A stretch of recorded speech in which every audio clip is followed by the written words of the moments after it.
Good morning, wonderful souls, and very warm welcome to the Sunday morning 7 a.m. club. I'm Faye Chappell, and I am so honored that you are here today holding space with me again. Today, we're venturing inward to meet a character we all know intimately, whether we like him or her or not. Our theme today is befriending your inner critic, how to silence self doubt and reclaim your worth. We're going to learn how to really turn down the volume on that harsh inner roommate who lives in our heads, really rent free, and instead turn up the voice of our wisest and kindest inner ally. So grab your journal, your water, take a soft, deep breath, and let's begin this wonderful journey of quieting that critic and finally finding your supportive inner ally.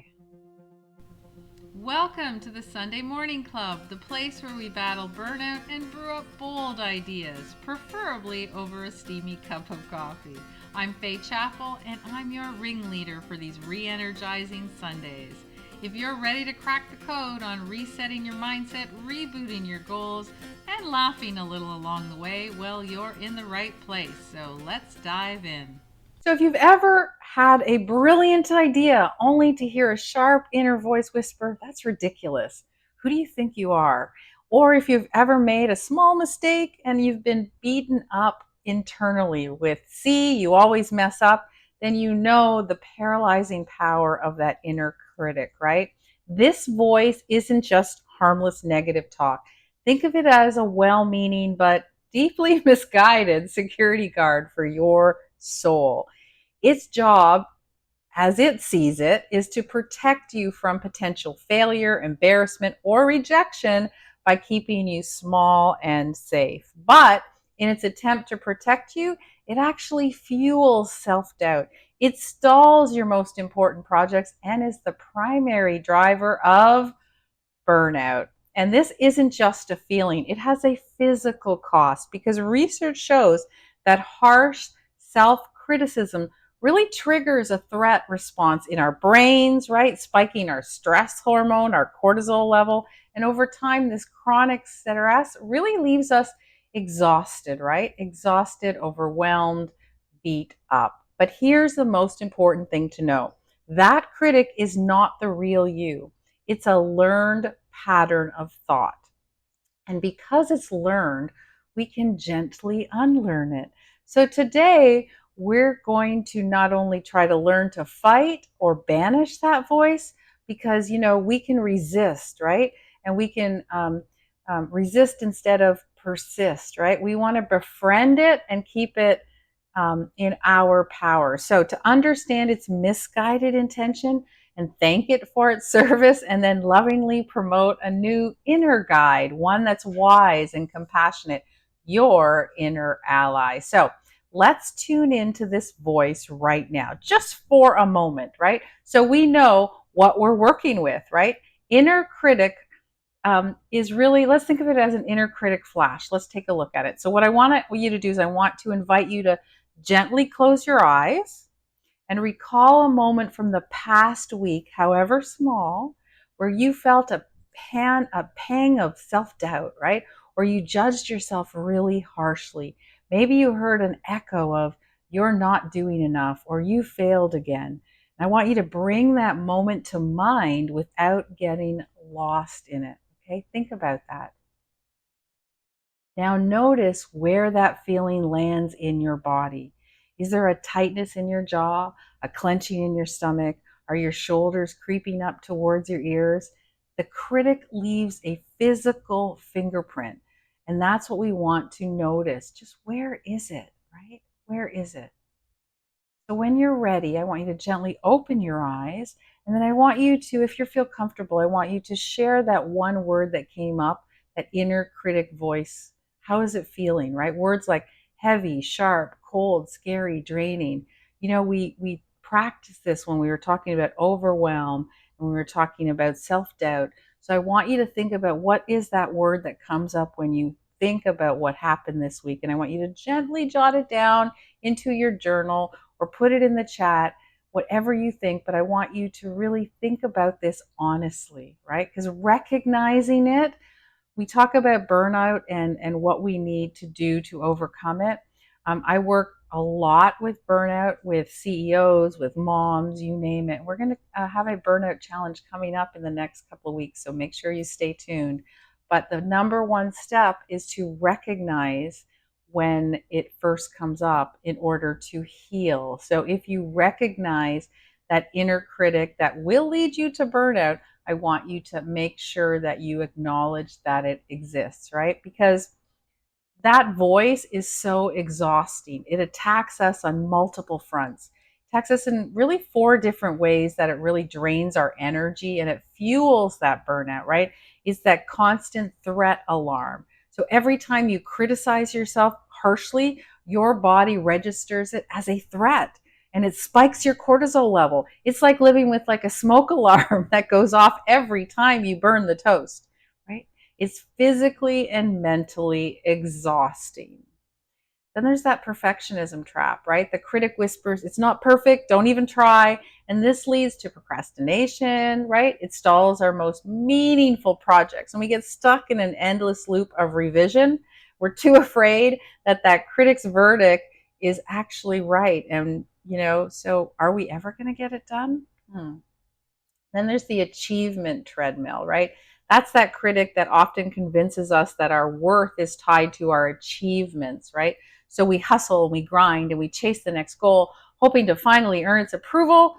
But then the finish line always moves, right? It always moves and it leaves us feeling like our worth is conditional and we never really get there. We are never truly secure because the line keeps moving, right?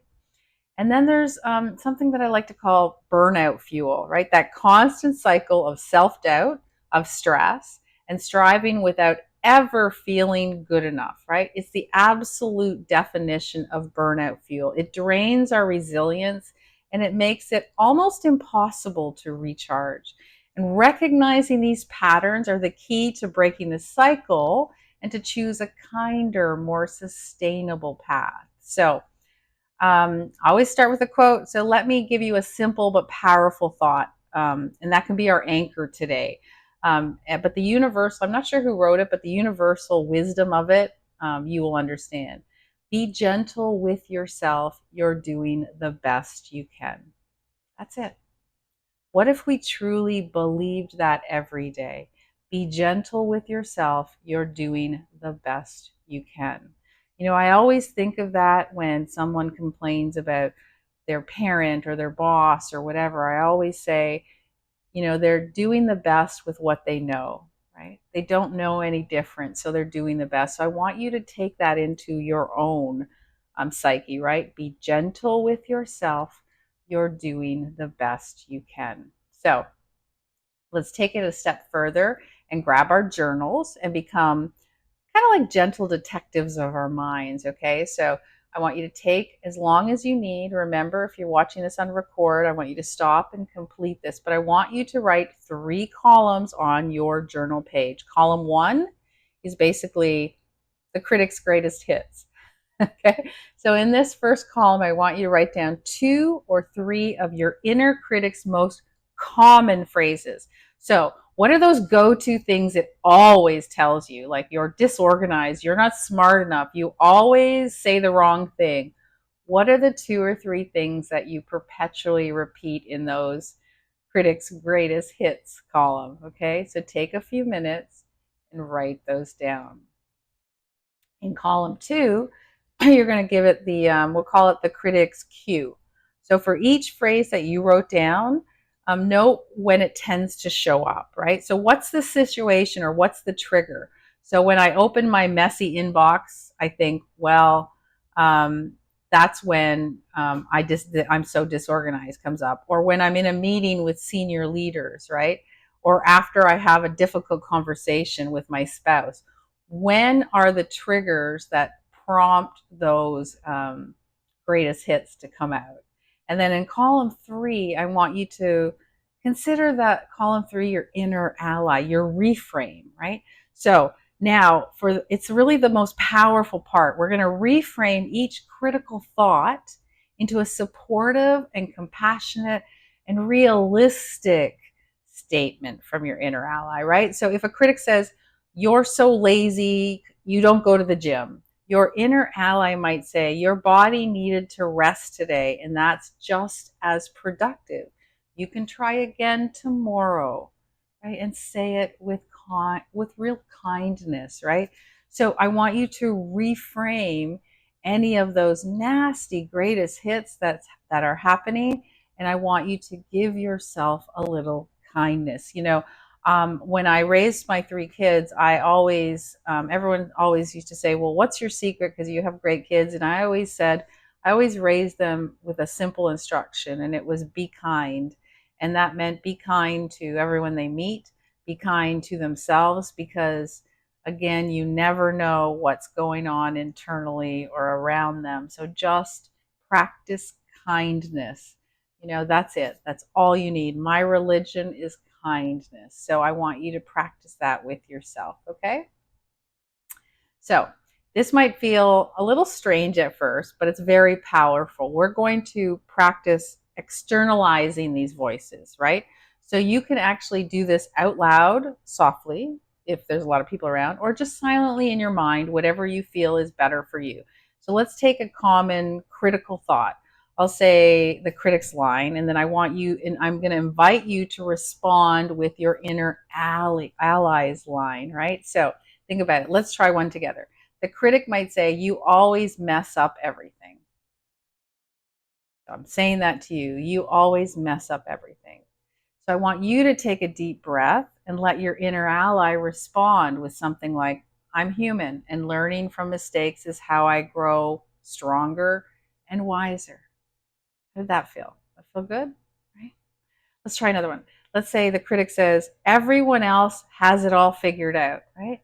How many people were you raised, "Well, Bobby knows how to do it," or "Sally knows how to do it"? So when someone says everyone else has it all figured out, let your inner ally turn and say, "I am on my own unique path, and I'm exactly where I need to be." I only see their highlight reel, not their whole story, right? Think about that. A lot of people say they watch me on social media, and I always say that's the highlight reel. You don't get to see all the stuff that really is challenging behind the scenes. So always remember you're on your unique path, right? And you're exactly where you need to be in order to move forward, right? So, does that shift that energy? Can you feel that?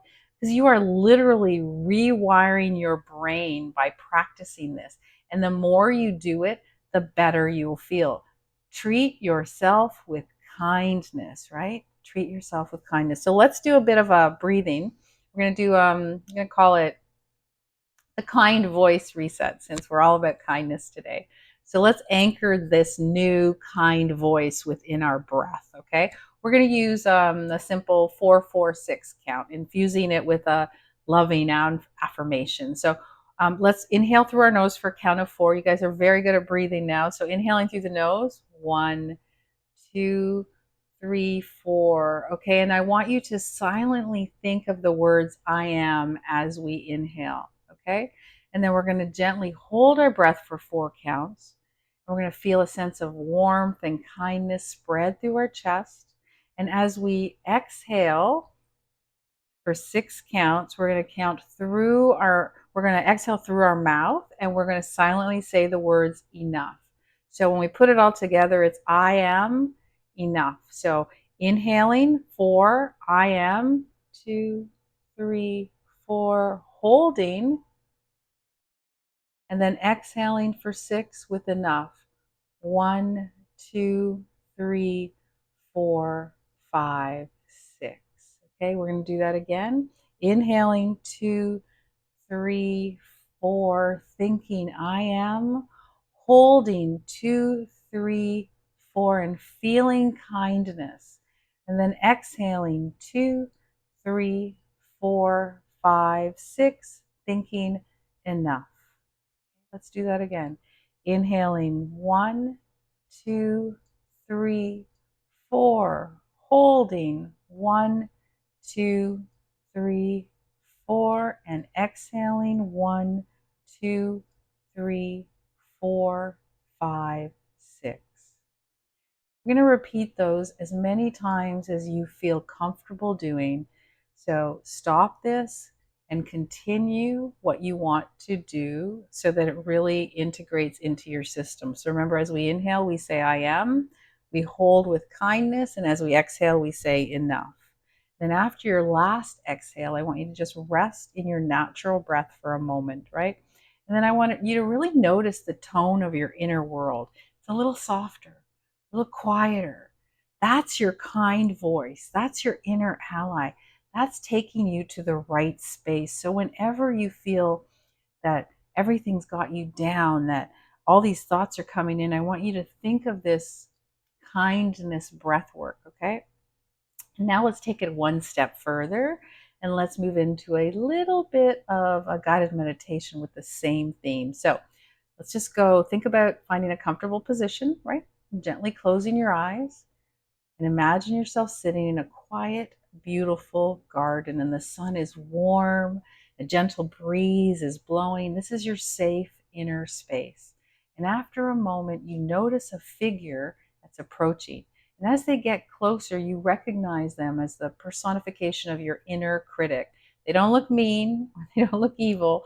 They look worried, they look tense. Their shoulders are hunched, their brow is furrowed, and they've been working so hard to protect you that they're exhausted.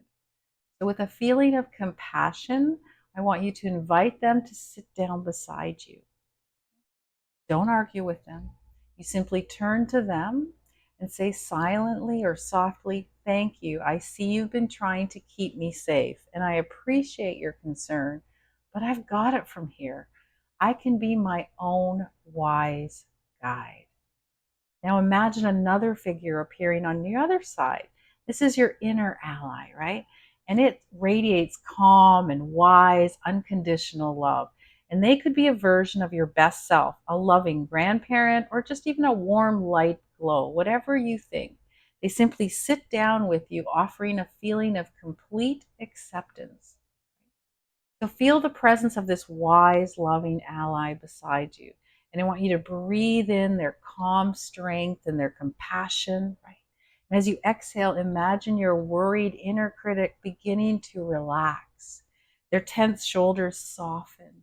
Their frown just turns into curiosity, maybe even a small, little relieved smile. And they feel safe now because your inner ally is here. Just rest in this space for a few moments, flanked by your inner ally, with your critic finally at peace. I want you to take 3 deep, nourishing breaths. And as you inhale compassion for yourself, I want you to exhale the release of harsh self judgment. And know that you can call upon this wise inner ally at any time. So when you're ready, I want you to bring your awareness back to the room, and I want you to carry your ally's supportive energy with you as you just slowly open your eyes. Okay, so let's hold on to that compassionate energy and move it through our bodies. So stay seated. I want you to move slowly. I want you to feel each shift you do with kindness. So let's start with a compassionate chest stretch. So clasp your hands gently behind your back. I want you to sit tall, and I want you to roll your shoulders back. And I want you to gently lift your hands and open your chest and your heart forward, right? Breathe here for 5 deep breaths, imagining your heart softening and opening to self kindness. So just relax, having your heart shine, breathing in and feeling that compassion throughout this chest stretch. Very, very simple to do. Just 5 deep breaths.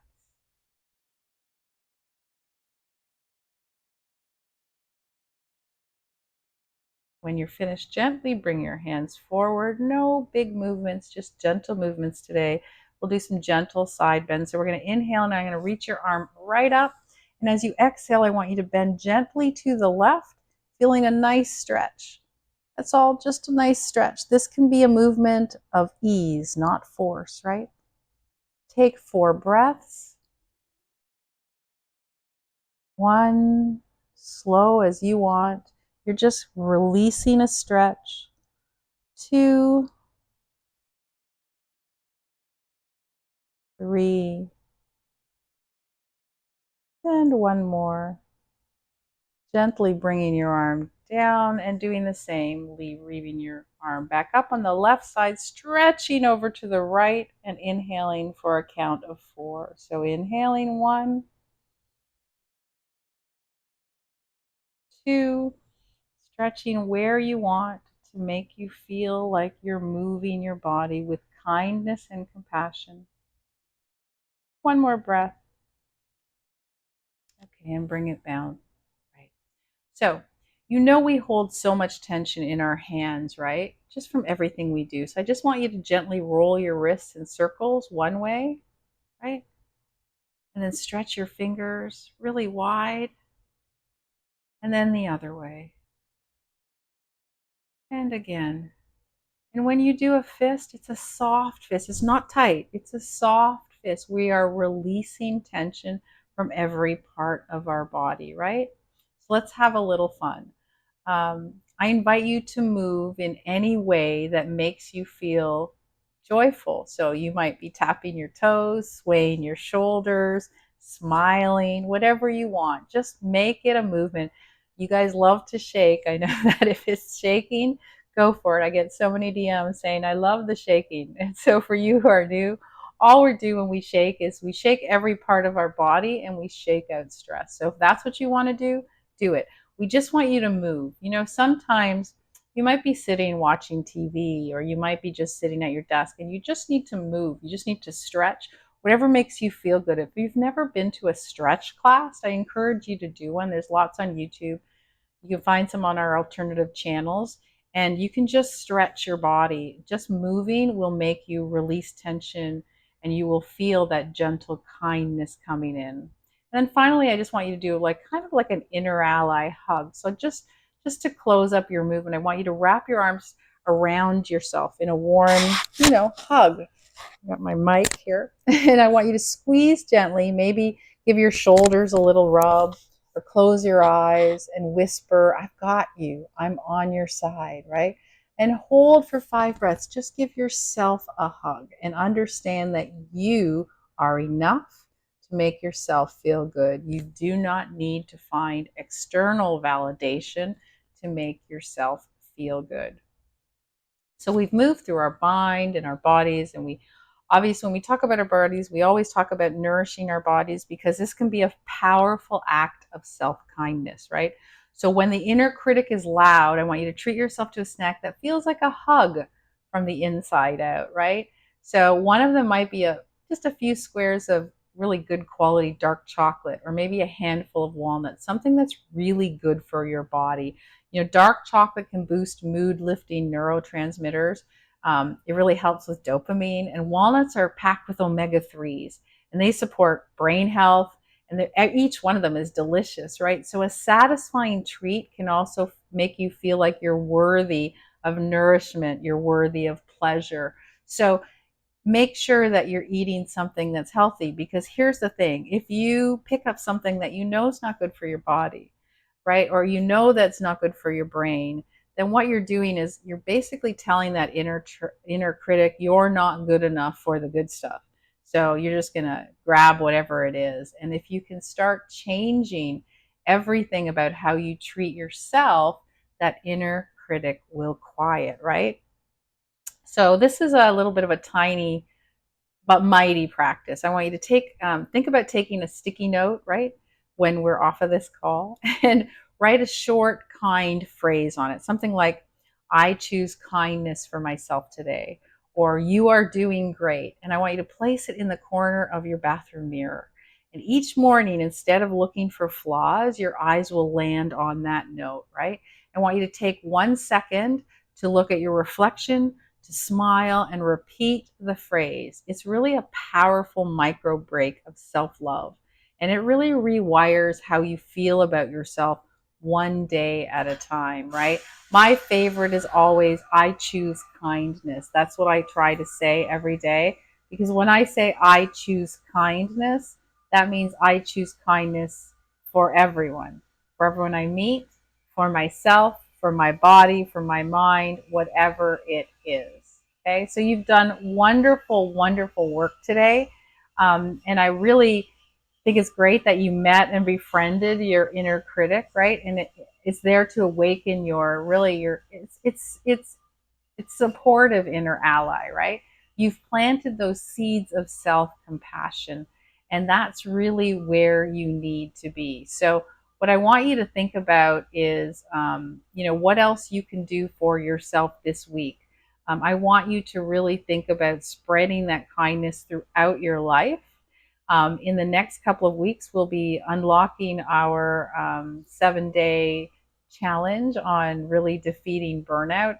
We have a 30-day challenge as well, but I'll let you know that in the upcoming weeks. If you haven't already signed up, go on to faychappell.com, sign up for my standard newsletter, and you'll be able to make sure that you get first notice when it does come out. Our next one, I believe, starts July 1st. So again, I want to thank you for showing up, right? Showing up with courage and heart and making kindness part of what you need to do in order to go forward. When you start being kind, you also push down the feelings of burnout. So I'm Faye Chappell. I'm happy that you've joined me today. So go forth with kindness, especially for yourself, and we will see you next week. And that's a wrap for today's Sunday Morning Club session. Feeling inspired? Well, good. Keep riding that wave all week long. And don't forget to join me live every Sunday at 7 a.m. for real-time conversations. So if you miss a session, no worries. Grab the replays, sign up for our next big thing, and get all the juicy details at sunnymornings.club. So thanks for tuning in. Go out there and spark some magic in your life and in your business.